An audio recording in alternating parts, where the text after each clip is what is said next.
자, 그래서 김종삼 씨의 기법적 측면인 풍경의 배움이라는 방식 속에 어떤 내용이 들어있을까?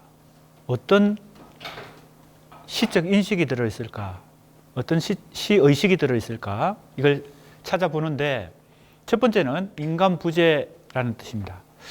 인간부재라는 것은 조금 복잡한데 김종삼 씨의 구체적인 인간이 잘 안 나타나거든요. 그런데 좀 이상하죠. 김소월도 나타나고 베토벤도 나타나고 모차르트도 나타나고 예. 앞에서 우리가 인용했던 작품 속에서는 이중섭도 나타나고 그런데 그들은 살아있는 존재들이 아니죠. 이미 죽은 예술가들이고 그리고 우리가 맨 앞에서 모나드라고 생각하고 읽었던 작품에서 결정적으로 다름 아닌 인간이 나타났는데 왜 인간 부재라고 하느냐? 김종삼 씨의 인식적 측면에서 왜 인간이 부재하느냐? 자, 이 다름 아닌 인간은 구체적인 실존적 인물이라기보다는 보편적 인간입니다. 즉 인류라고 봐야 되겠어요.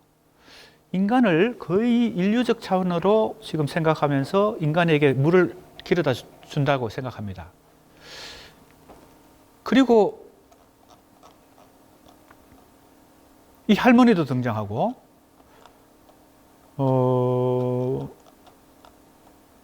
이 전쟁을 겪은 아이도 등장하고 또 조금 전에 우리가 지난 시간에 공부했던 바로 이 아이들 또 등장하는데 왜 인간이 부재하느냐? 이 존재들은 다 뭔가 익명의 존재들로 등장합니다. 그래서 구체적인 살아있는 실존의 인간들이 부재하는 식으로 나타난다는 것이 첫 번째입니다. 그래서 이 적막감, 북치는 소년에서 나타난 적막감, 쓸쓸함, 그죠? 묵화에서도 나타나고 왜 인간이 이렇게 구체적인 인간이 등장하는 그런 살아있는 인간이 등장하지 않을까? 그걸 이제 첫 번째로 생각할 수 있습니다. 인간 부재입니다. 그 다음에 절대적 존재는 바로 종교에서 얘기하는, 신앙에서 얘기하는 어떤 절대적 존재인데 김종삼 씨에서는 대체로 하늘 혹은 하늘에 있는 존재, 신 이렇게 나타납니다. 신이란 단어가 나타난 것이 G-죠. 신고, 신의 어린 양. 근데 그 존재가 자 인간이 부재하다는 뜻은 조금 해석해 보자면 불행과 고독과 가난에 빠져 있는 어떤 인간들 전체를 의미하기도 합니다. 인간이 부재하다는 것은 구체적 인간이 부재하다는 것은 그렇다면 이 인간 부재 현상을 구원해주고 해결해줄 절대적 존재가 있다면 이 뭡니까? 적막감, 쓸쓸함은 해소될 수 있을 텐데 이 절대적 존재조차 감춰져 있다. 즉 은폐되어 있다는 겁니다. 그래서 김종삼 씨에는 이 존재가 그러나 없는 게 아닙니다. 부재하는 것과 감춰져 있다는 건 다른 거죠. 부재하다는 것은 없다는 뜻이고 감춰져 있다는 것은 은폐되어 있다는 뜻입니다. 숨어 있다는 뜻입니다. 즉 신이 있긴 있는데 숨어 있다. 숨어 있다는 뜻은 은폐되어 있다는 뜻은 구체적 인간에게 실존 속에서 살아가는 인간에게 와닿지 않는다는 뜻이죠. 개입해서 작용하지 않는다는 뜻이죠. 김종삼 씨에서 나타나는 쓸쓸함과 내용 없는 아름다움은 이런 원인 때문에 생긴 게 아닌가 하고 내가 이제 분석하는 것이고 이 두 가지 사장에서 얘기하는 시적 내용의 측면 혹은 시적 인식의 측면에서의 이 두 가지 특성, 인간 부재와 절대적 존재의 감춤도 모나드라고 분석했던 물통에서 잘 나타납니다. 잘 나타난다기보다는 여기서도 흔적을 찾을 수 있습니다. 이 다름 아닌 인간이 인간 부재와 전혀 모순되지 않는다는 것을 내가 조금 전에 얘기했고요. 이 인간은 보편적 인류를 얘기하는 것이지 구체적 인간을 얘기하는 게 아니라는 뜻이고요. 절대적 존재의 감춤은 바로 여기에 나타납니다. 하늘에 있는 구체적 절대적 존재가 있을 텐데 그것이 은밀하게 감춰져 있어요. 존재하지 않는 게 아니고, 그래서 이 작품에서 하늘이 사실은 이 작품의 핵심적 이미지 심상인 물을 만들어낸 주체인데, 독자들이 읽을 때 이 하늘의 비중을 거의 알 수 없게 지금 은폐되어 있는 채 이 작품에서 이 하늘이 등장합니다. 하늘 밑으로, 그죠? 이렇게. 그나마 이 작품은 인간 부재라든지 절대적 존재의 감춤이라는 그런 원인으로 인해서 생겨나는 김종삼 씨의 고독감과 쓸쓸함과 적막감이 상당히 사라진 희망적인 작품이죠. 왜? 영롱한 날빛도 구체적으로 제시했고, 희미한 풍금 소리도 나타나고, 물도 나타나니까요. 그러니까 이것은 가장 희망적인 작품입니다. 어찌 보면요. 이 날빛과 풍금 소리와 물, 이것을 찾기 위해서 김종삼은 시를 쓰면서, 그죠? 평생을 시인으로서 살았는데, 대부분의 작품에는 이 날빛과 풍금 소리와 물을, 그죠? 찾는 과정이지 이게 선명하게 나타나지 않는 것이죠. 그래서 이 작품은, 물통이라는 작품은 가장 뭡니까? 그 김종삼이 희망하고 추구하는 어떤 결정체를 보여주는 작품이다. 그런 의미에서도 모나드인데, 다른 작품들은 고통과 불행과 삭막함과 적막감에 사로잡혀 있지, 이렇게 어떤 결정체, 물이라는 결정체를 형상화한 작품은 드문 것이죠. 그래서 물이 나타나는 작품들, 묵화에 나오는 물 먹는 소, G 마이너에 물이 등장하죠. 그리고 여기도 G 마이너가 등장하죠. 이런 작품들은 그나마 희망적인 작품들입니다. 적막감은 그런 것을 찾기 위해서 노력하지만 시적 화자가 혹은 김종삼이 거기에 도달하지 못하는 그 고통과 불행을 오히려 노래하는 작품들이 더 많다는 겁니다. 조금 전에 물이 등장하는 그런 작품들은 그나마 뭡니까? 절대적 존재의 은총을, 그죠? 받은 작품이죠. 물이 등장한 작품은. 자, 그래서 이제 여기에 해당되는 작품들을 봅시다. 대부분의 김종삼 시에서 아이를 제외한 인간의 모습은 아이는 많이 등장합니다. 그죠? 문장 수업에서도 아이는 등장하죠. 하지만 얼굴이 선명하게 나타나는 그런 아이가 아니에요. 익명의 아이들이에요. 아이 또한 현실의 존재가 아닌 과거의 아이 혹은 동화 속의 인물처럼 느껴지고, 물통에서 인간 부재 속에서 더 큰 주체가 감춰져 있다. 즉 하늘이라는 존재가 감춰져 있는데 전면에 나타나지 않지만 어떤 영향력을 주고 있다는 겁니다. 이게 김종삼 씨의 풍경의 배움이라는 기법을 만들어내는 원인이 됩니다. 그러니까 사실은 더 파고 들어가 보면 이 시적 인식에 해당되는 내용이 형식을 만들어낸 거죠. 그죠? 그러나 우리는 형식을 통해서 이 인식에 도달하려는 지금 분석 과정을 지금 밟고 있습니다. 자, 이 작품은 무슨 요일일까 하는 작품입니다. 제목이 무슨 요일일까 하는 작품이에요. 의인이 뭐예요? 의사입니다. 의사. 의인이 없는 병원들이 넓다. 사람들의 영혼과 같이 게재된 푸름이 한가하다. 빈 유모차, 차입니다. 오타입니다. 차 한 대가 놓여졌다. 말을 잘 할 줄 모르는 하느님의 것일까? 버리고 간 것일까? 어느에도 없는 연인이 그립다. 창문이 열려진 파란 커튼들이 바람 한 점 없다. 오늘은 무슨 요일일까? 이랬어요. 이 작품도 묘한 작품입니다. 그런데 결정적으로 공통점은 사람이 없는 거예요. 이상하죠? 병원에는 의사가 있어야 될 텐데 의사가 없는 병원들을 얘기하고 있습니다. 그림을 그리거나 사진을 찍거나 영화를 만든다면 상당히 묘한 분위기죠. 사람이 없는 병원이, 의사가 없는 병원을 얘기합니다. 사람들의 영혼과 같이 게재된 푸름. 자, 푸름은 있는데 푸름은 아마 숲이겠죠?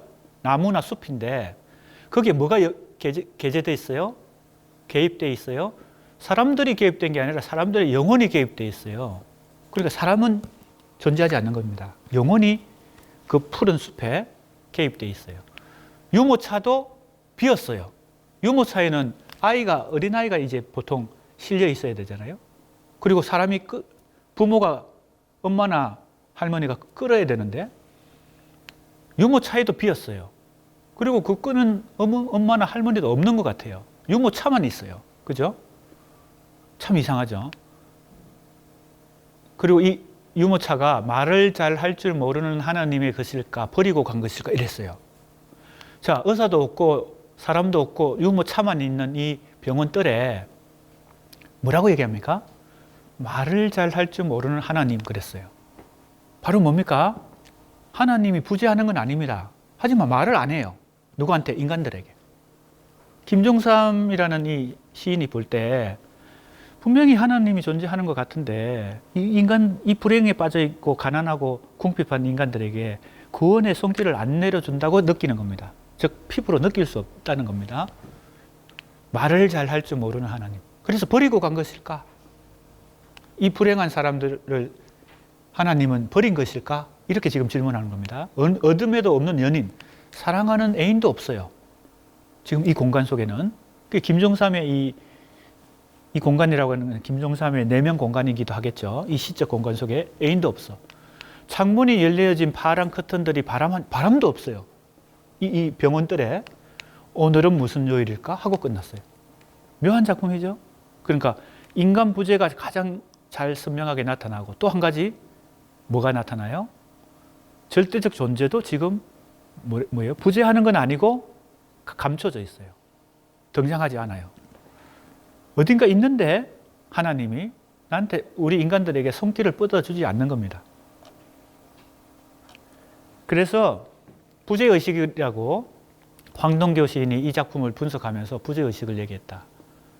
그런데 그 부재라기보다는 감춰져 있는 거죠. 부재하고 감춰져 있는 건 난 다르다고 생각하는 거죠. 하나님이 부재한다. 그거하고 하나님이 은폐되어 있다. 부재한다는 것은 존재하지 않는다는 뜻이고 은폐되어 있다는 것은 존재하지만 모습을 숨기고 있다는 뜻입니다. 나는 모습을 숨기고 있다는 겁니다. 의사도 연인도 없고 바람도 없고 유모차도 비어있는 부재와 결핍의 공간입니다. 그러니까 인간은 부재합니다. 하지만 하나님은 말을 할 줄 몰라요. 그래서 하늘의 절대적 존재는 부재가 아니라 감춰져 있다는 겁니다. 더 정확히 말하면 인간은 부재하지만 영혼과 하나님의 영혼은 존재해요. 인간의 영혼은 존재해요. 그러니까 죽은 그 예술가들은 시 속에 많이 등장하죠. 모차르트, 베토벤, 김소월 많이 등장합니다. 하나님의 존재가 암시되는데 숨어있는 영적 실제이므로 결핍된 부재의 공간과 충만의 공간 사이에 놓이게 된다. 그래서 이 시를 부재의 공간이라고 말하는 것은 조금 불충분하고 이제 그렇게 얘기했는데 다른 연구자들은 부재의 공간이라기보다는 부재와 은폐, 그죠? 인간은 부재하고 하나님은 은폐되어 있다. 이렇게 볼 수 있다는 겁니다. 그 다음 또 작품을 보겠습니다. 이 작품은 해가 머물러 있다는 작품입니다. 뜰악가, 태와 마루에 긴 풀이 자랐다. 뜰악이라는 것은 뜰을 얘기하겠죠. 마당. 뜰악가, 태와 마루에 긴 풀이 자랐다. 한 모퉁이에 작은 발자국이 나 있었다. 풀밭이 내다 보였다. 풀밭이 가끔 눕혀지는 쪽이 많았다. 옮아 간다는 눈치였다. 아직 해가 머물러 있다. 이 작품도 잘 음미해 봐야 되는 작품입니다. 이 작품을 보면요, 간단합니다. 마당이 등장합니다. 뜰이 등장하고요. 태와 마루가 등장하는데 거기에 풀이 자랐습니다. 마당에 풀이 있다고 생각하면 됩니다. 그런데 한 모퉁이에 작은 발자국이 나 있었다. 풀밭에 발자국이 있는 겁니다. 풀밭이 내다 보였다. 풀밭을 지금 관찰하고 있는 화자가 있습니다. 화자가 풀밭을 관찰하고 있어요. 마당에 풀밭이 있는데 거기 어디 한 곳에 발자국이 있는 겁니다. 풀밭에 누가 밟고 지나가면 발자국이 생길 거 아니에요? 흔적이. 그런데 보세요. 풀밭이 가끔 눕혀지는 쪽이 많았다 그랬어요. 바람 때문인지 아무튼 누가 밟아서 그런지 눕혀졌어요. 그리고 발자국도 나 있어요. 그래서 옮아간다는 눈치였다. 누군가가 어떤 존재가 거기를 지나가니까 이게 눕혀졌겠죠? 아직 해가 머물러 있다 하고 끝났어요. 굉장히 많은 게 생략되어 있습니다. 자, 어떻게 이걸 해석할 수 있을까요? 이 옮아가는 존재는 누구일까요? 그리고 발자국을 낸 존재는 누구일까요?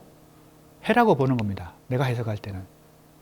해가 지나갔기 때문에 발자국도 나고 풀밭에 눕혀지기도 했는데 해는 아직 머물러 있어요.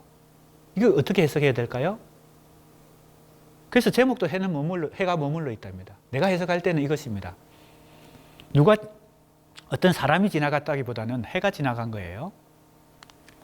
해는 1초 1초 지나가고 있죠. 그죠? 그래서 하루가 24시간이잖아요. 그런데 보면 해는 가만히 있는 것 같아요. 무슨 뜻입니까? 해는 멈춰 있는 것 같지만 움직이는 존재라는 겁니다. 그죠? 그런 의미가 이 속에 다 들어있어요. 그래서 이 해에 해당되는 것이 내가 하늘, 그죠? 절대적 존재라고 그동안 추적해왔던 그 절대적 존재가 이 작품에서는 해라는 이미지로 대신해서 나타나는 겁니다. 절대적 존재는 움직이지만 가만히 있는 것 같아요. 해도 그렇고요. 절대적 존재도. 김종삼 시인에게 있어서 절대적 존재, 즉 신은 존재하지만 우리에게는 우리에게는 와닿지 않는, 즉 말을 잘 할 줄 모르는 하나님이다 라는 의미가 난 이 작품에서도 간접적으로 해석해 볼 수 있다고 생각하는 것입니다. 자, 이렇게 해석했습니다. 풀밭이 가끔 눕혀지는 것은 보이지 않는 어떤 힘이 작용하고 있기 때문이다.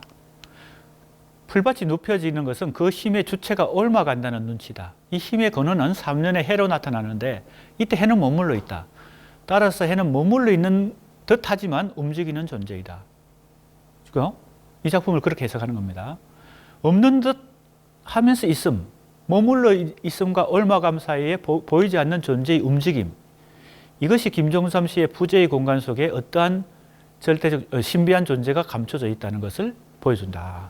그래서 이 작품하고 절대적 존재의 정체하고를 연결시켜서 나는 지금 해석해 보는 것입니다.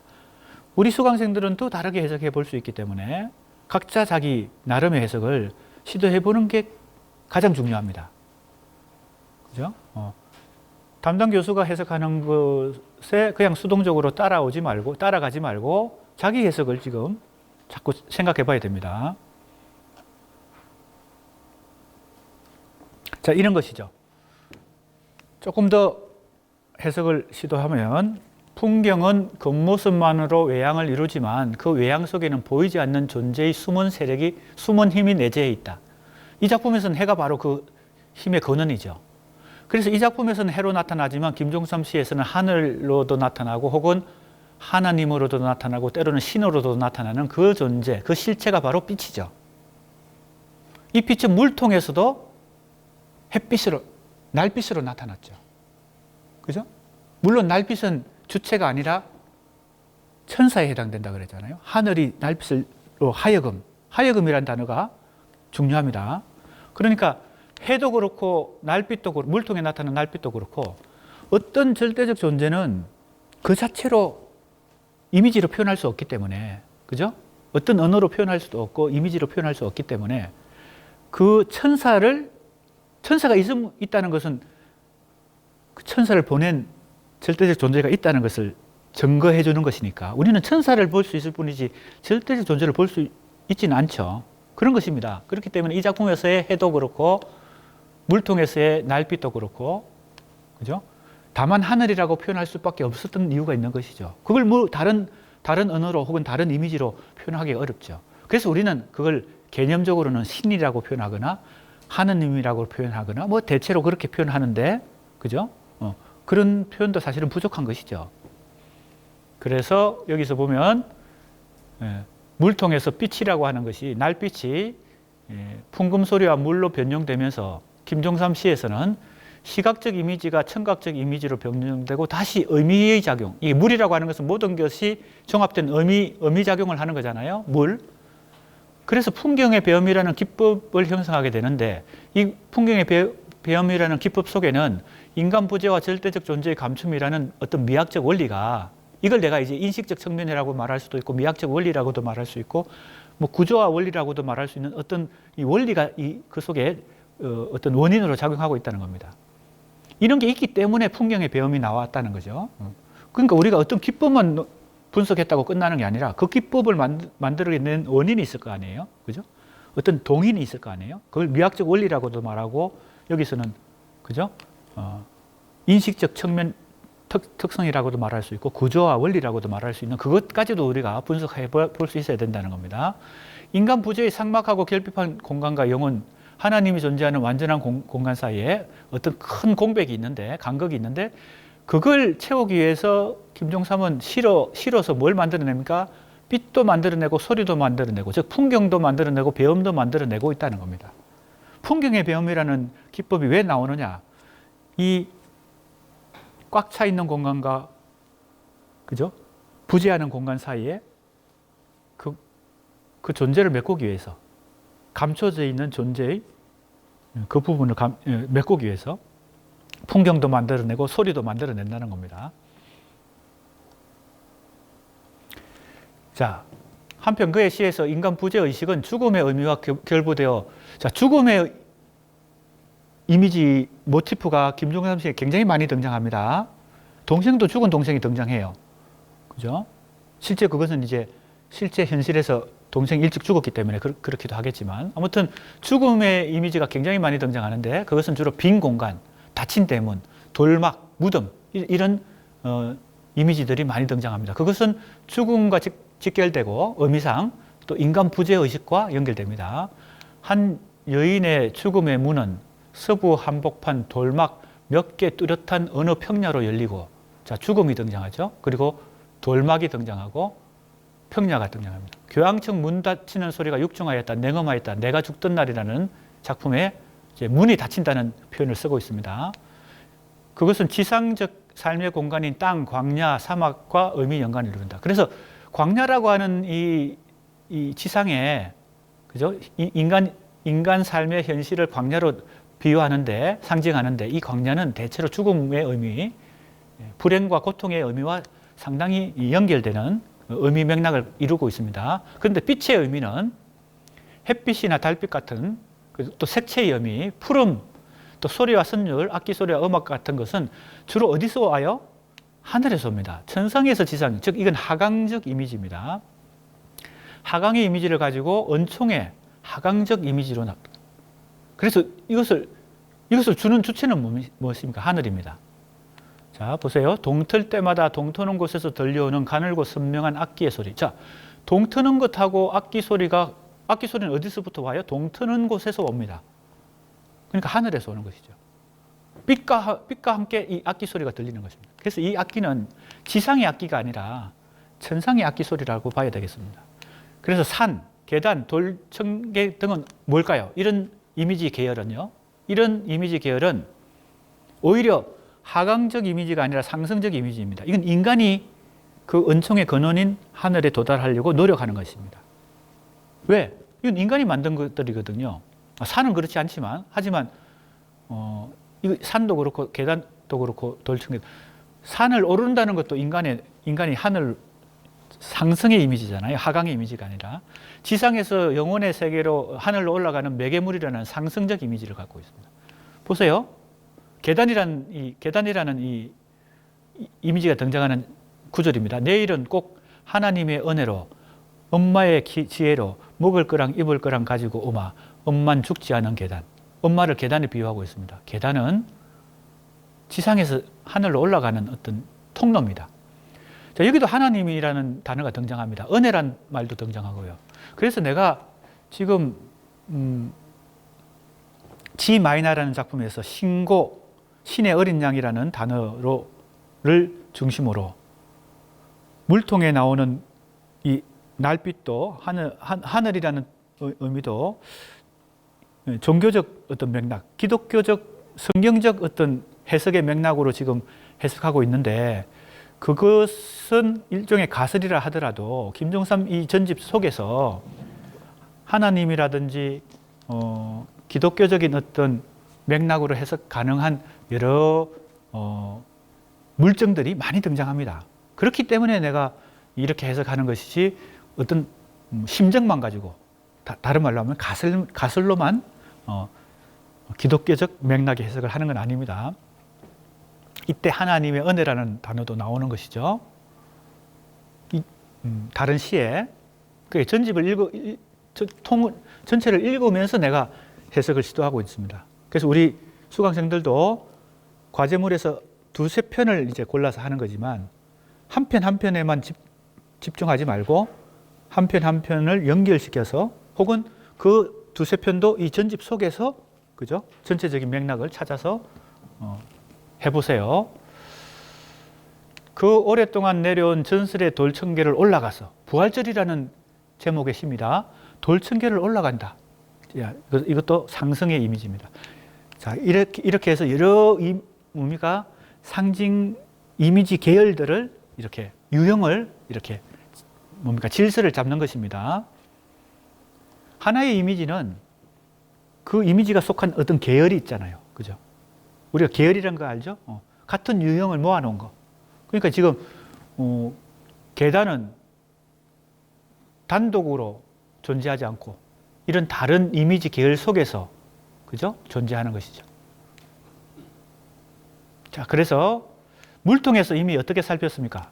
내가 계열로 따진다면 하늘과 땅이라는 큰 구도가 있고, 그죠? 하늘과 땅이라는 구도 속에 하늘과 땅 사이에 무엇이 존재해요? 날빛과 풍금소리와 물이 존재하는데 이 날빛과 풍금소리와 물도 뭐죠? 크게 보면 같은 계열이지만 그 속에서 시각적 이미지 계열, 청각적 이미지 계열, 이 의미화 계열, 그죠? 이렇게 또 이미지의 체계를, 질서를 잡을 수 있죠. 날빛, 풍금소리, 물. 그 다음에 거기에 또 그 주변의 이미지들의 계열 혹은 질서를 다 잡으면 내가 서정주 초기시에서 이미지들의 질서를 한번 잡은 적이 있죠. 큰 그림으로. 그죠? 그래서 개별 이미지들이 전체 속에서 어떤 질서 속에서 이렇게 시인의 상상력에 그죠? 공간 속에서 자리 잡고 있는지를 추적하는 것인데, 자, 날빛과 풍금 소리와 물이 있고 가장 기본적으로는 하늘과 땅이 그죠? 배경으로 자리 잡고 있고 거기에 날빛, 풍금 소리, 물이 있고 그 다음에 무덤의 계열이 있고 계단의 계열이 있다. 이렇게 볼 수 있습니다. 그죠? 큰 그림을 한번 그려볼 수 있겠죠? 네. 그래서 김종삼 씨의 전체적인 상상력의 질서 혹은 상징 체계를 한번 큰 그림을 그려볼 수 있습니다. 여기 보면요. 한 모퉁이는 달빛 뜨는 낡은 구조의 대리석. 자, 대리석이 등장합니다. 그 마당 한 구석, 잎사귀가 한 잎 두 잎 내려앉았다. 주름간 대리석이거든요. 자, 이 대리석이라고 하는 이 것은 어느 계열에 속할까요? 계단의 계열에 속합니다. 대리석은 인간이 만든 구조물이니까. 인간이 이 대리석 같은 건축물을 통해서 상승의 매개물을 만들어내는 것이죠. 어디서 어디로? 이 부재와 죽음의 무덤과도 같은 광야에서, 그죠? 땅에서 하늘로 올라가기 위한 구조물을 만들어내는 것이 대리석입니다. 그 중에 하나가. 그래서 김종삼 씨 전체에 등장하는 다양한 이미지들의 질서를 한번 찾아보는 거, 이것도 해볼 수 있는 것이죠. 자, 결정적으로 바로 그 계단의 이미지 계열에 속하는, 즉 대리석과 계단과 그죠? 의 이미지에 속하는, 즉 상승의 이미지에 속하는 대표적인 작품입니다. 이 작품도 김종삼의 대표작 중에 하나입니다. 돌각담이라는 작품입니다. 말 그대로 돌각담은 뭐예요? 인간이 돌을 쌓아서 하늘에 도달하려고 하는 거죠. 그 성경에 나오는 가장 대표적인 돌각담이 뭐예요? 바벨탑이죠. 바벨탑은 인간이 하늘의 존재에 도달하기 위해서 인간의 노력으로 바벨탑을 쌓는 거잖아요. 자, 이 작품 한번 보겠습니다. 그래서 크게 보면 김종삼 씨의 상징 체계 속에서 이 돌각담이라는 작품은 어디에 속한다고요? 상승의 이미지, 계단의 이미지, 그죠? 대리석, 거기하고 해야 됩니다. 여기도 무덤이 등장합니다. 그러니까 이 무덤은 광야에 속하는 지상의 이미지고, 그죠? 하늘에, 지상과 하늘 사이에 뭐가 존재해요? 하강의 이미지 계열이 있고 상승의 이미지 계열이 있고, 이렇게 볼 수 있는 것이죠. 자, 이것은 상승의 이미지 계열인데 굉장히 특이하죠. 왜 특이한가 하면요, 형태 자체가 이 단어와 문장들을 구사하면서 일정하게 재구성해서 전체를 하나의 돌각담 모양으로 형태로 만들었습니다. 이런 시들을 가끔 우리가 만날 수 있습니다. 외국 시도 그렇고 한국 시도. 이런 것을 이제 우리가 형태시다, 이런 명칭을 붙입니다. 시의 장르상, 즉 시각적 형태를 가지고 독자들에게 그 주제를 혹은 내용을 구현해 보이는 것이죠. 이 작품은 말 그대로 돌각담을 보여주는 것이죠. 이렇게 돌각담을요. 그런데 요 끝에는 완성이 안 됐어요. 역시 미완성이야. 돌각담의 끝에 이렇게 빈 공간이 있으면 어떤 느낌을 줍니까? 실제로도 그렇겠지만 이 언어로 만든 돌각담인데 이게 넘어질 것 같잖아요. 불완전하잖아요. 이것까지도 내용과 뭡니까? 부합되어 있습니다. 왜냐하면요, 포교 놓이던 지금 돌을 쌓아서 탑을 만드는 건데 포교 놓이던 세 번째가 비었다. 이게 형태적으로, 즉 시각적으로 이렇게 비어있게 만든 것입니다. 딱 꽉 차게 만든 게 아니고요. 그러니까 내용과 이 형태가 딱 부합하는 것이죠. 포교 놓았는데 밑에 세 번째가 비었다, 이런 것입니다. 그러면 이제 무너질 가능성이 더 많아지겠죠. 자, 이제 작품을 보겠습니다. 광막한 지대이다. 자, 이제 이미지 체계의 질서를 잡았기 때문에 어디에 속하는 이미지들인지 금방금방 해석도 가능하고 다 도움이 되죠. 왜? 이미 우리가 앞에서 여러 다른 작품들과 다른 작품들을 지금 상호 연관해서 지금 해석을 해왔기 때문에 광막한 지대는 말 그대로 광야입니다. 인간이 살아가는 지상의 현실이에요. 자, 광막한 지대이다, 기울기 시작했다죠? 자, 여기서 보세요. 요걸 우리가 보통 앙장부망이라고 합니다. 프랑스어로, 불어로는 앙장부망. 즉, 의미적으로는 연속해서 서술해야 되는데 의도적으로 그것을 행을 구분한 것입니다. 그래서 시행 엇갈림, 우리말로 굳이 번역하면, 조금 쉽게 번역하면 시행 엇갈림입니다. 원래는 의미적으로는 연속해서 서술하는 게 맞아요. 무엇을? 기울기 다음에 시작했다니까 기울기 시작했다 하고 끝나는 게 맞아요. 1행에. 근데 의도적으로 여기서 끊고 다음 행에서 시작했다를 시작하는 거. 시행을 엇갈려서 구사하는 거. 이거 많이 합니다. 시를 쓰는 사람들도 많이 해요. 외국 시도, 한국 시도 많이 있고, 앙장부망. 우리말로는 시행 엇갈림. 불어로는 앙장부망. 그런데 그걸 구사했죠. 근데 그걸 그냥 아무렇게나 구사한다고 성공하는 게 아니죠. 그게 절묘하게, 그죠? 맞아 떨어져야 됩니다. 자, 어떻게 맞아 떨어지는 거예요? 기울기 다음에 우리는 간섭적으로 언어 관습상 연속해서 읽고 싶어집니다. 기울기 다음에는 시작했다든 뭐든 스스로가 와야 된다고 생각하니까 그 기대 심리가 있는데 여기서 끊어버렸어요. 그 다음에 시작했다라고 오니까 요 기울기와 시작했다 사이에는 휴지, 그죠? 휴식이, 언어 습관하고 어긋나는 어떤 중간 공백이 있습니다. 그 공백 시간 동안에 뭘 연상하게 될까요? 독자들은 기우는 이 움직임 자체가 자꾸 마음속에서 흔적이 남는 것입니다. 연상이 되는 겁니다. 그러니까 효과가 생기는 거죠. 자, 보세요. 기울기, 기우는 그 동작, 그 기우는 움직임이 내 마음속에서 연상이 되는 것입니다. 요 공백기 동안에, 시간적으로 공백 동안에.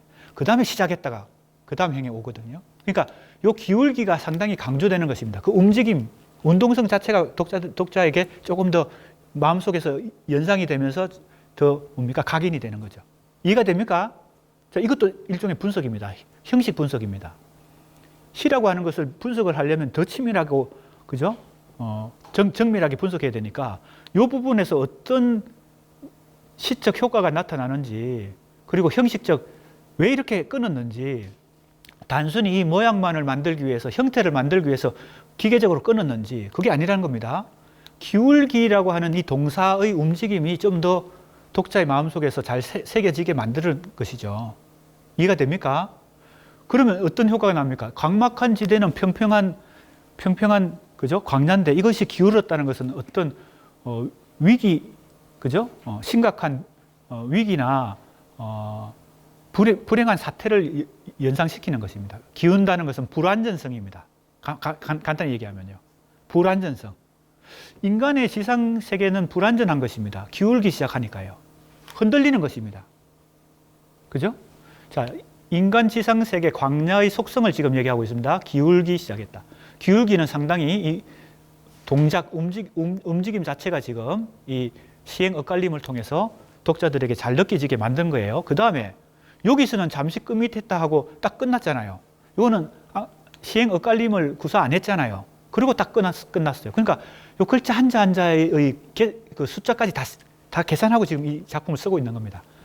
끔밋했다는 것은 그 자체로 무슨 여러 가지 해석이 가능한데, 어떤 사람은 끔밋했다는 것이 색깔이 거무잡잡하다 이렇게 해석하는 사람도 있고, 내가 볼 때는 이 끔밋했다는 것은 기우는 이 움직임이 멈췄다고 나는 해석하는 것입니다. 끔밋했다. 꿈틀하면서 멈춘 거예요. 기울다가, 이 땅이 기울다가 꿈틀하고 멈춘 거예요. 그걸 끔밋했다라고 나는 표현했다고 봅니다. 왜? 그 다음 문장을 봐야 되죠. 십자형의 칼이 바로 꼽혔기 때문에 끔밋한 거예요. 꿈틀하고 멈췄어요. 십자형의 칼이 꽂혔기 때문에 이 기울기 시작하는 땅이 꿈틀하고 멈춘 겁니다. 그러니까 동작이, 움직임이 멈췄기 때문에 여기서는 시행 엇갈림을 사용하지 않고 딱 종결이 된 거죠. 그죠? 문장이 종결되는 것과 이 시행이 끝나는 것하고를 딱 맞춘 거예요. 요거는 의도적으로 시행 엇갈림을 사용했고, 요거는 딱 맞췄어요. 그런데 왜 멈췄을까? 기운다는 것은 불완전한 혹은 불행을 의미하고 위기를 의미하고 여러 가지를 의미하는데, 이 인간의 지상, 전쟁이 대표적인 거겠죠.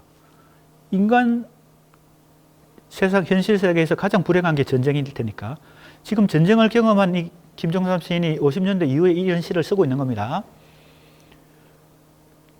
꿈틀하고 멈춘 이유는 십자형의 칼이 바로 꼽혔기 때문입니다. 어디에? 이 광야에 꽂혔어요. 꼽혔다도 마찬가지죠. 시행 엇갈림을 사용했으니까 이 꼽히는 이 동사의 이 행동, 그죠? 거기에 초점이 맞춰져 있습니다. 꼽히는 그 상황이 좀 더 독자에게 리얼하게 느껴지게 만드는 거죠. 경고하고 자고만 했다는 것은 움직임이 아니니까 딱 여기도 종결이 됐습니다. 경고하고 자고만 한 것은 무엇의 속성입니까? 십자형의 칼의 속성입니다. 십자형의 칼의 속성이에요. 내가 볼 때는 여기까지가 첫 번째 구절입니다. 의미 맥락이 첫 번째 단계입니다. 어떤 단계예요? 인간 지상의 세계에 칼이 꼽혀가지고 멈춘 거예요. 무엇이? 기우는 것이 멈춰졌어. 다른 말로 하면 불행과 고난이 잠깐 멈춘 거야. 해석하자면. 그 다음에 갑자기 의미가 붕 떠서 비약해서 흰 오포기가 포겨 놓였다. 흰 오포기가 등장했어요. 돌담이 등장합니다. 돌담이 무너졌다 다시 쌓았다. 여기도 동사기 때문에 움직임을 표현하기 위해서 시행 엇갈림이 나왔죠. 쌓았다 돌각담이 쌓이고 바람이 자고 틈을 타 동원이 잦아들었다 포겨 놓이던 세 번째가 비었다. 이렇게 됩니다. 자, 후반부는 흰 오포기가 포겨 놓이고 돌담이 무너지지만 다시 그것을 쌓는 인간의 노력이 계속됩니다.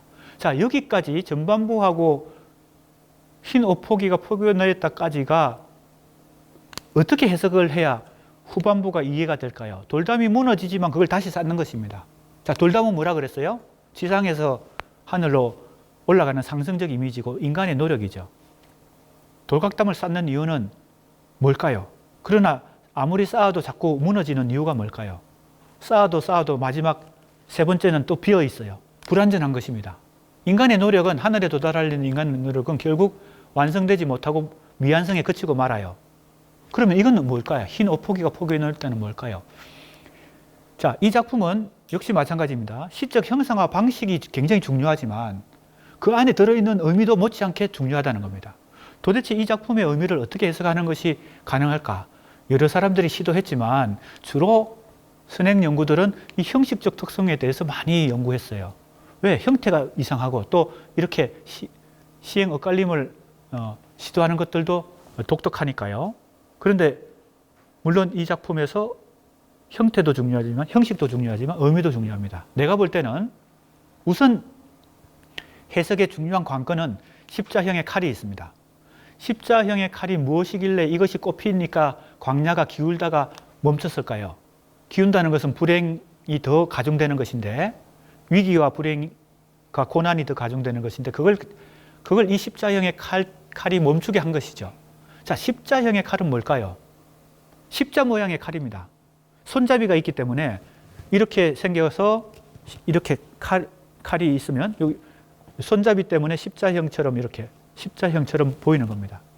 십자형처럼. 이 십자형 칼은 어디서 와서 어디로 꼽히는 걸까요? 이 광야에 꼽히는 거니까. 내가 볼 때 이 십자형의 칼은 하강적 이미지란 겁니다. 하늘에서 땅으로 꼽히는 겁니다. 반대로 돌각담은, 이 돌담은 상승적 이미지입니다. 그래서 내가 아까 김중삼 씨 전체의 이미지 체계를 한번 큰 그림을 그려봤잖아요. 이 작품은 십자형의 칼이 뭐예요? 하늘에서 땅으로 내려오는 하강적 이미지이고, 돌각담은 땅에서 하늘로 올라가는 상승적 이미지, 이 두 가지가 결합된 작품입니다. 그러면 이건 어떻게 해석이 가능할까요? 그리고 흰 옷포기가 포개 놓여 있다는 것은 어떻게 해석이 가능할까요? 이 작품에서는 그 증거를 다 찾기가 어렵습니다. 해석이 그래서 쉽지 않은 작품, 난해한 작품입니다. 그러나 김중삼 씨 전체의 의미 구조 속에서 내가 지금까지 해석해 왔던 것과 연관해서 해석해 보면 이 하강적 이미지는 뭐와 거의 대동소이합니까? 날빛과 거의 대동소이합니다. 하강적 이미지고 날빛. 바로 뭘까요? 이것은 하늘이 주는 은총입니다. 그래서 이 광야가 기울다가 멈춘 거예요.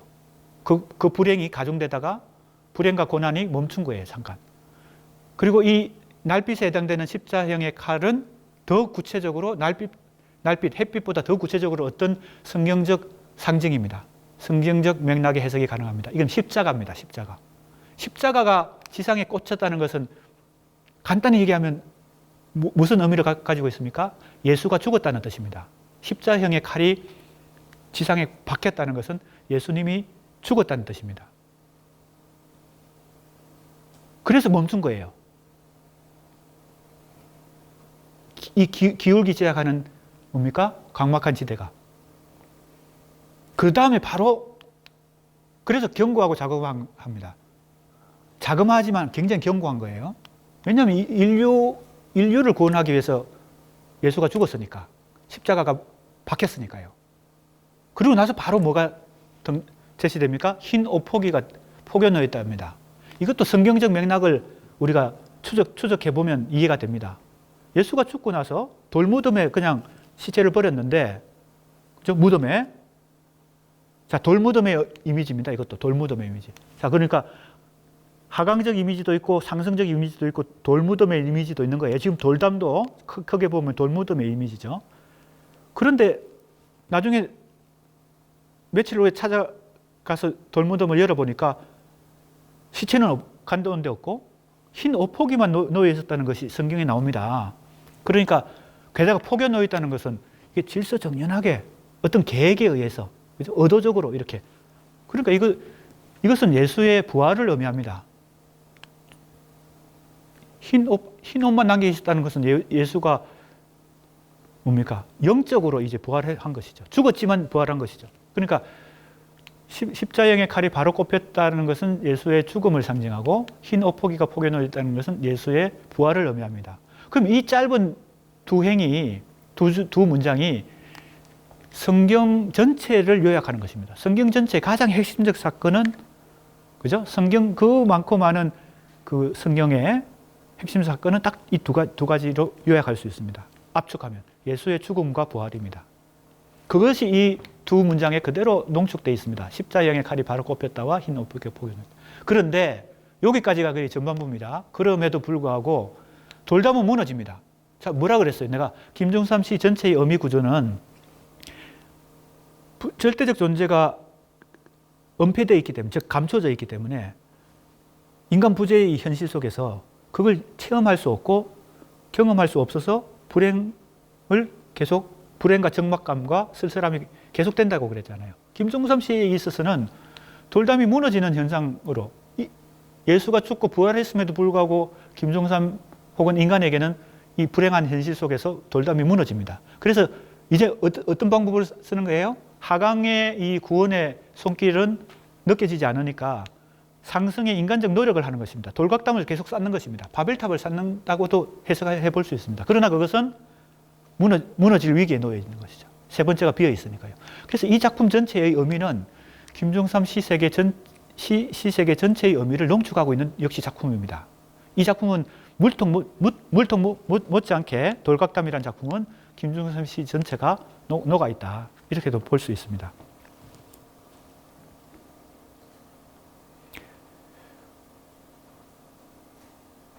내가 기독교적 혹은 성경적 맥락으로 김종삼 시를 해석하니까 어떤 수강생들은 너무 과도합니다. 너무 종교적으로 자꾸 해석합니다.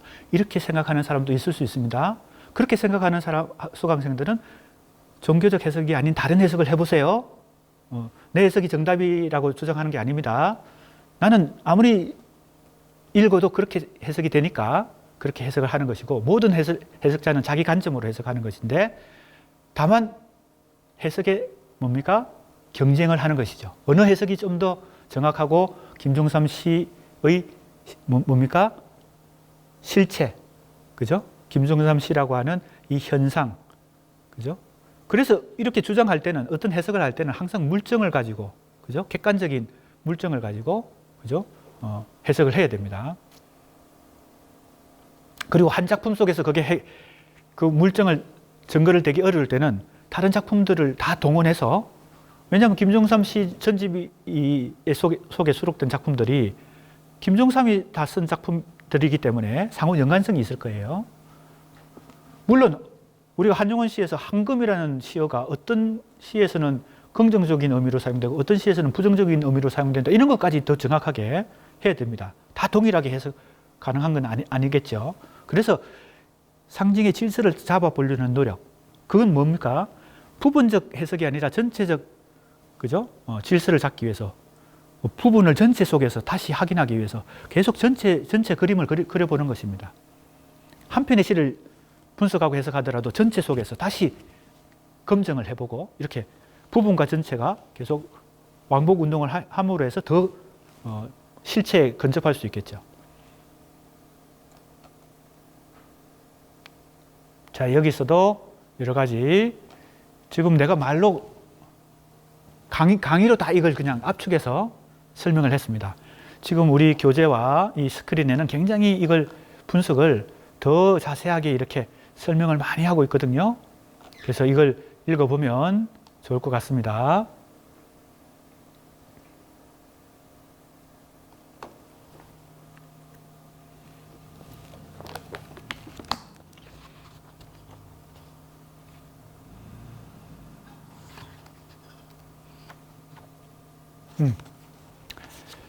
각주 11번을 보면요, 여기입니다.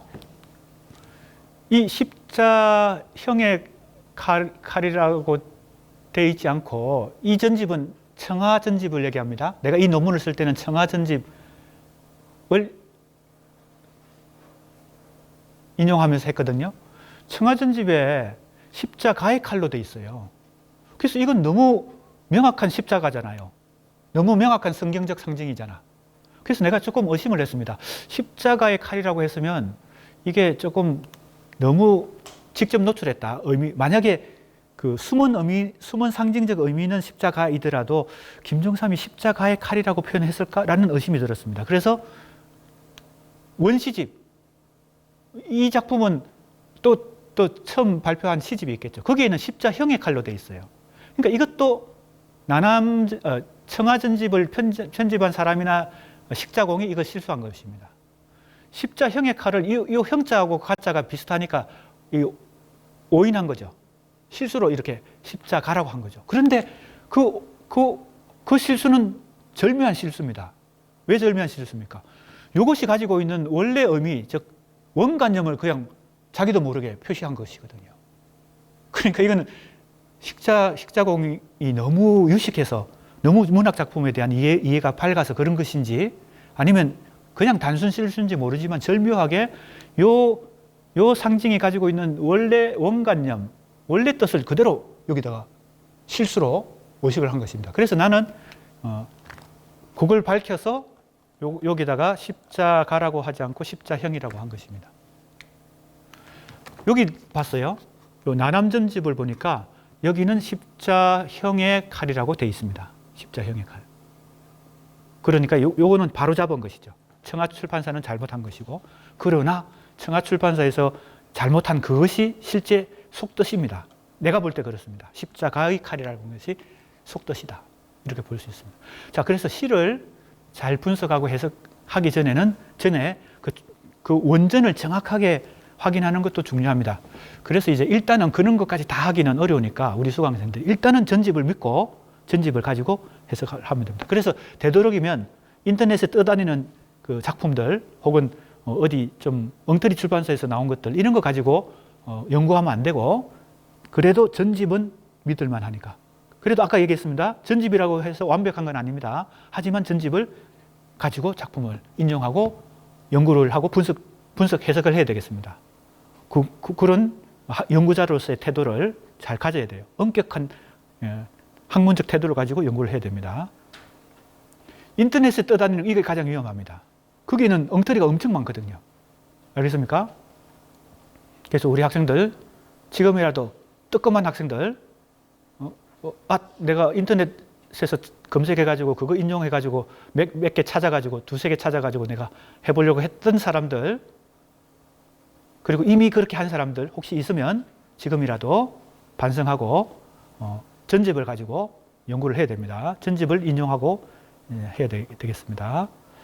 자, 이제 이렇게 해서 우리 4장까지가 끝났는데 4장까지 내용은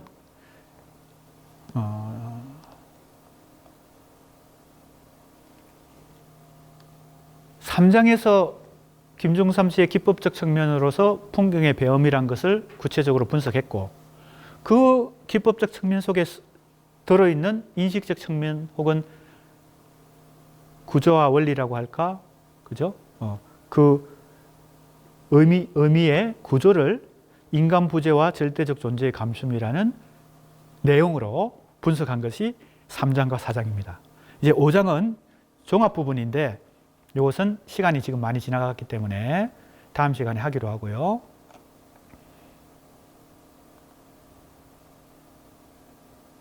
자, 그러면 지금 이 작품에서도 뭘 확인할 수 있습니까?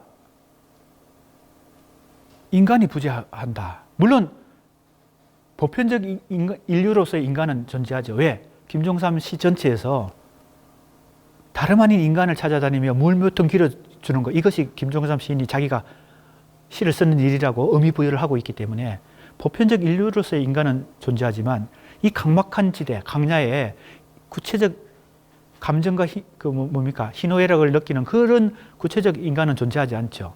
그리고 뭐가? 절대적 존재는 부재하진 않지만, 즉 존재하지만 감춰져 있고 은폐되어 있어서 그 인간에게 인간이 구체적인 구원의 손길을 못 느낀다는 것이죠. 그것이 이 작품에도 잘 나타납니다. 이 각막한 지대에 기울기 시작하는 이 곳에 예수의 죽음과 부활이 실천되었음에도 불구하고 이 인간은 돌담을 계속 쌓는 것이죠.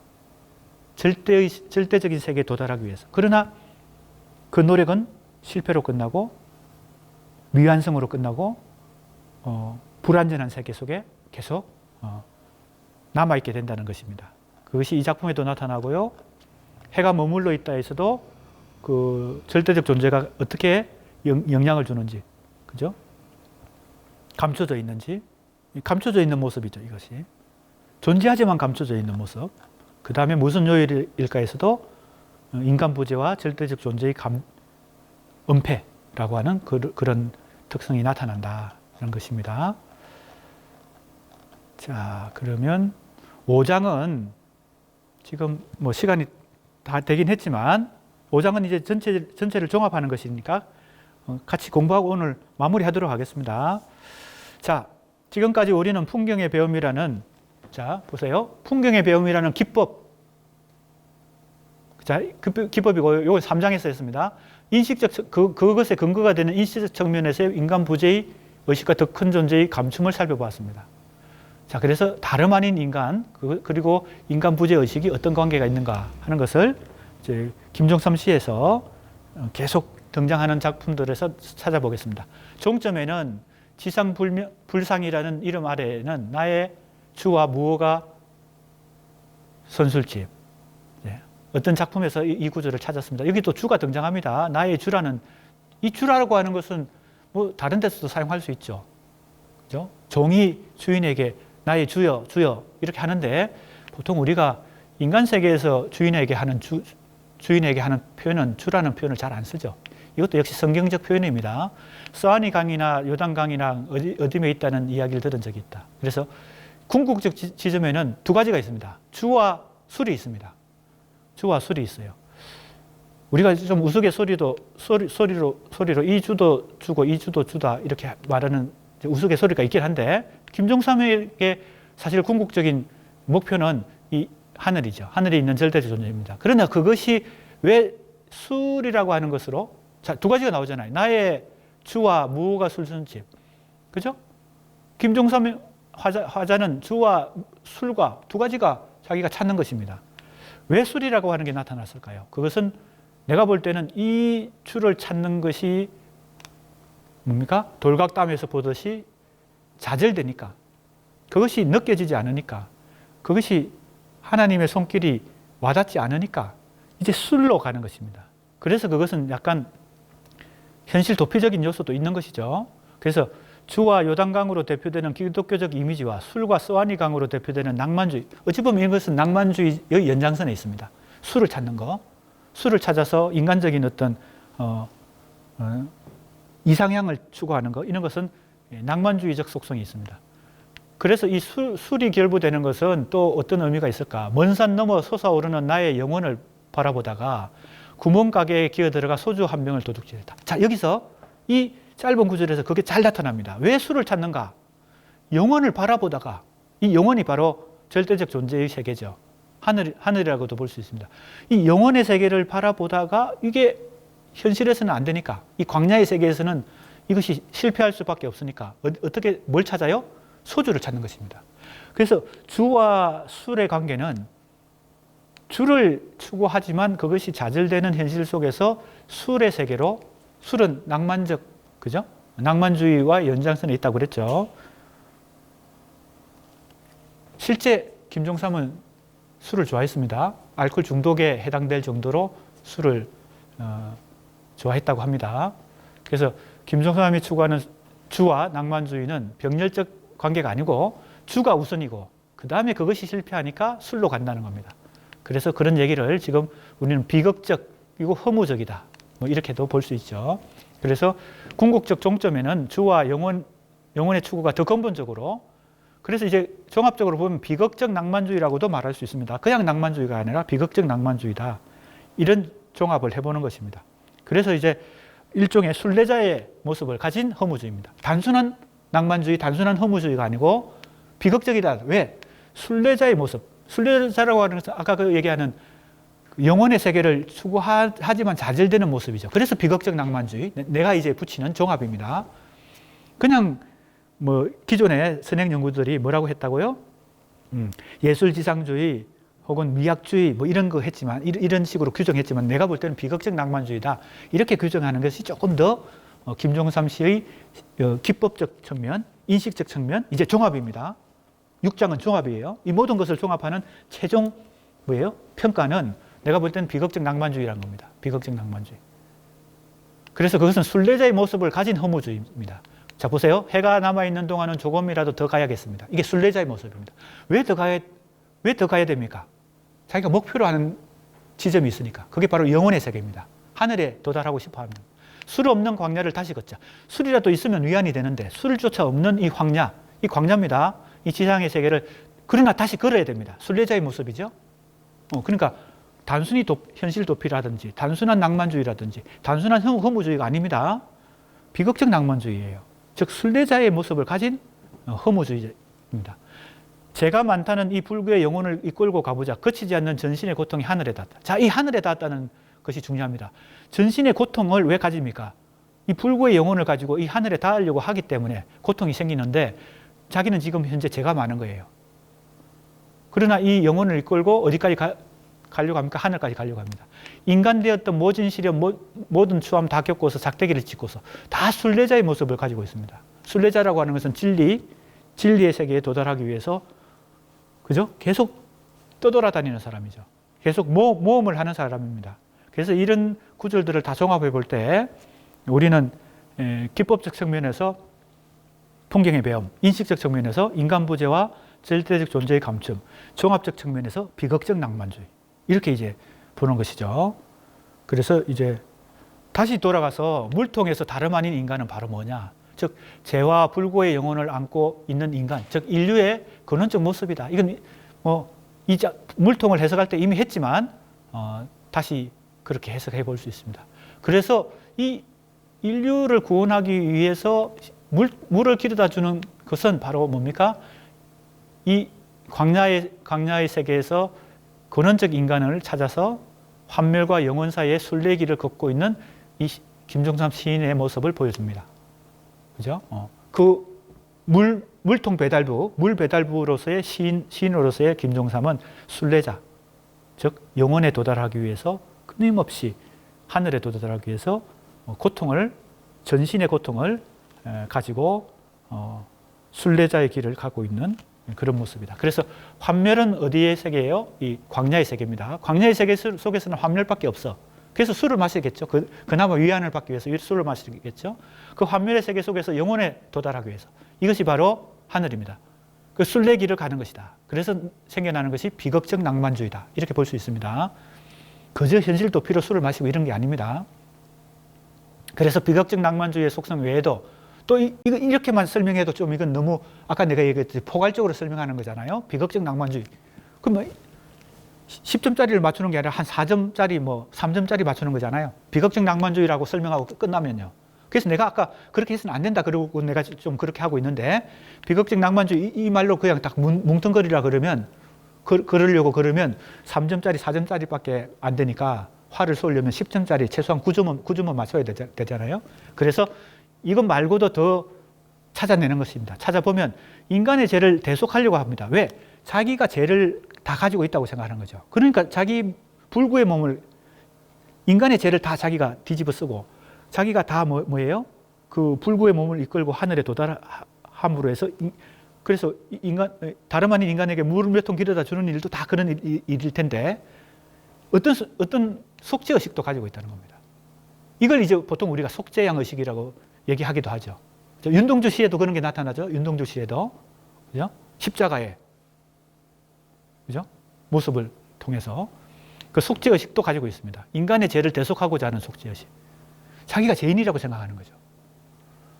그래서 그것은 인류의 죄와 불완전성을 자신의 몸에 부여하고 순례길을 걸으면서 영혼을 정화시키려고 합니다.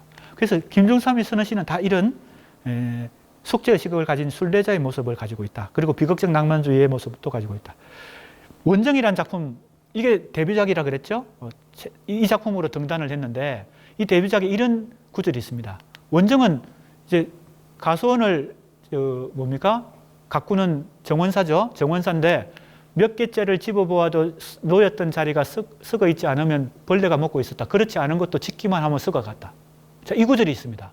어떤 과일을 집었는데 자기가 집은 과일은 다 썩은 과일이에요. 그리고 집기만 하면 썩어갔어요. 그렇지 않은 것도 사과가 혹은 배가 나무에 달려 있을 때는 썩지 않았는데 내가 딱 집으면 썩는 거예요. 이게 무슨 뜻이에요? 자기가 죄가 있다는 겁니다. 내 죄 때문에 이 과일이 썩었다는 것입니다. 바로 뭡니까? 자기가 죄인의식을 갖고 있는 거죠. 인류의 죄를 자기가, 그죠? 왜냐하면 자기가 인류를 대표하는 인간이라고 본다면 내 속에 든 죄는 인류의 죄라고 생각하는 거죠. 그래서 이걸 이해하려면 단순히 세계와 불화하고 있다. 이게 선행 연구 중에 이런 해석이 있습니다. 이 원정에 이런 구조를 놓고 세계와 불화한다. 그건 맞는 말이죠. 세계와 불화하고 있지만 사실은 이 시 의식 속에는, 이러한 인식 속에는 자기가 죄인이라고 하는 이 원죄 의식이 있습니다. 인간의 죄와 불구성을 대표한다. 자기가 원죄 의식을 갖고 있다. 그래서 이걸 속죄하기 위해서 어떻게 해야 됩니까? 하늘에 닿아야 되죠. 시를 쓰면서 하늘에 닿아야 됩니다. 자, 다시 보세요. 몇 개째를 집어보아도 놓였던 자리가 썩어 있지 않으면 벌레가 먹고 있었다. 그렇지 않은 것도 짓기만 하면 썩어갔다. 이게 세계와 불화한다. 나는 깨끗한데 세계가 더럽기 때문에 세계와 나는 서로 지금 불협화음을 이룬다. 이런 뜻이거든요. 이 해석은요. 내가 해석하는 것은 그게 아닙니다. 내가 죄가 있다는 겁니다. 세계가 더럽고 나는 깨끗한데 이런 뜻이 아닙니다. 세계와 불화한다는 것은 아마 그런 뜻으로 해석한 것 같아요. 여기 이제 각주가 붙어 있으니까 누가 그렇게 해석했는지 선행 연구자가 그렇게 해석했어요. 내가 볼 때는 자기가 죄가 있다는 겁니다. 내가 집었더니 다 썩었다는 겁니다. 원래 썩은 것이 아닌데도 내가 집으면 썩는다는 것입니다. 내가 그만큼 죄가 있고 더럽다는 것을 이 시가 말하고 있습니다. 그래서 시 한 편 한 편도 정확하게 해석해야 되고 한 구절 한 구절도 정확하게 해석하는 게 중요합니다. 그래서 이 구절의 정확한 이해는 가실이 아니라 가실이 놓여있던 자리가 썩어 있다. 그 다음에 그래서 자기 스스로 원죄의식을 가진다. 자기가 죄가 있다. 그래서 뭡니까? 이런 표현도 나옵니다. 한 걸음이라도 흠잡히지 않으려고 생존하여 갔다. 몇 걸음이라도 어느 성현이 이끌어주는 고된 삶의 쇠사슬처럼 생존되어 갔다. 자, 흠잡히지 않으려고. 자기가 그만큼 깨끗해지려고 노력한다. 환멸의 습지에서. 가끔 헤어나. 이 환멸의 습지가 뭡니까? 지상의 광야의 세계고요. 거기서 거의 환멸의 습지 속에서 살다가 가끔 헤어난다 그랬습니다. 가끔 벗어나면 남다른 햇볕과 푸름이 자라고 있다. 그러나 그것은 자기가 항상 존재하는 곳이 아니기 때문에 이 남다른 푸름, 햇볕과 푸름은 오히려 서글퍼집니다. 그죠? 쓸쓸함이 더 가중되죠. 서글퍼서 자리 잡으려는 샘도 손을 담그면 어질게 반영되는 것도 그 주변으로 색다른 영혼, 또 영혼이 등장하죠. 그러니까 환멸의 습지는 광야의 세계입니다. 색다른 영혼은 영혼의 세계입니다. 환멸과 영혼 사이에서 끊임없이 환멸의 세계 속에서 영혼으로 가기 위해서 순례자의 길을 걷고 있는 김종삼 시인의 모습이 이 작품에서 환멸의 습지와 색다른 영혼으로 등장하고 있습니다. 그래서 지금 우리가 여기서 또 한 편의 시, 이제 마지막 작품인데요. 외출이라는 작품입니다. 밤이 깊었다. 외출하자. 나는 비상할 수 있는 초능력의 괴물체다. 어디로 갑니까? 이건 아마 육체가 외출한 건 아니고 상상력의 외출이겠죠. 시적 상상력이 외출했어요. 밤이 되니까 외출했는데 어디로 갑니까? 초능력을 가진 초능력을 가졌으니까 정신뿐만 아니라 몸도, 그죠? 초능력자니까 몸까지 이제 외출했겠죠. 어디로 갑니까? 노트르담 사원으로 갑니다. 그래서 측면으로 도니까 화란, 네덜란드죠? 루벤스 화가입니다. 네덜란드 화가 루벤스가 그린 방대한 청정화가 있습니다. 대사원입니다. 노트르담 사원까지 갔어요. 그런데 그 화면 전체를 밝은 불빛을 받고 있죠. 아마 이것은 종교화인 것 같아요. 종교화. 그러니까 그것은 영혼의 세계죠. 지금 우리가 환멸의 습지와 영혼의 세계로 둘로 지금 나눈다면 이 화면 전체 밝은 불빛을 받고 있는 것은 영혼의 세계입니다. 그 루벤스의 그림이 그려져 있는 벽화, 천정화죠? 네. 천정화, 대사원의 천정화. 그런데 그 한 귀퉁이에 거미줄 썰은 곳이 있습니다. 거기는 부다페스트. 죽은 신들의 점철된 스럭의 마스크. 외출은 단명하다. 어디서 끝납니까, 외출은? 자, 이 죽은 신들의 점철된 스럭의 마스크에서 끝납니다. 아마 이 마스크는 이 동양의 풍습이 아니라 서양의 관습인데 죽은 자의 데드 마스크를 이렇게 뜨죠. 그래서 그걸 이제 죽은 자를 기념하기 위해서. 이 데드 마스크인 것 같습니다. 데드 마스크. 그러니까 죽음을 의미합니다. 이 부다페스트는 역시 전쟁, 2차 세계대전 이후에 전쟁을 경험한 그 세계의 죽음을 금이 줄수록 곳이 있는 거죠. 영혼의 세계와 환멸의 습지가 이 동시에 이 뭡니까? 외출. 그죠? 상상력의 초능력의 외출을 통해서 김종삼 시인이 외출한 곳은 크게 두 가지입니다. 하나는 영혼의 세계와 하나는 환멸의 습지입니다. 이 광야의 세계는 죽음으로 점철되어 있고 그것은 전쟁, 여러 원인이 있겠죠. 죽음의 원인은 대표적인 게 전쟁입니다. 이 부다페스트도 2차 세계대전의 그 폐허로 인해서 아마 이 죽음의 데드 마스크들이 전시되어 있는 이 한 기퉁이. 그죠? 그러니까 이 작품은 김종삼의 시적 상상력의 외출을 아주 대변하는 작품인데 김종삼 시의 시세계가 그리는 두 세계, 영혼과 환멸, 환멸의 습지와 영혼의 세계, 이 두 가지를 잘 보여준다.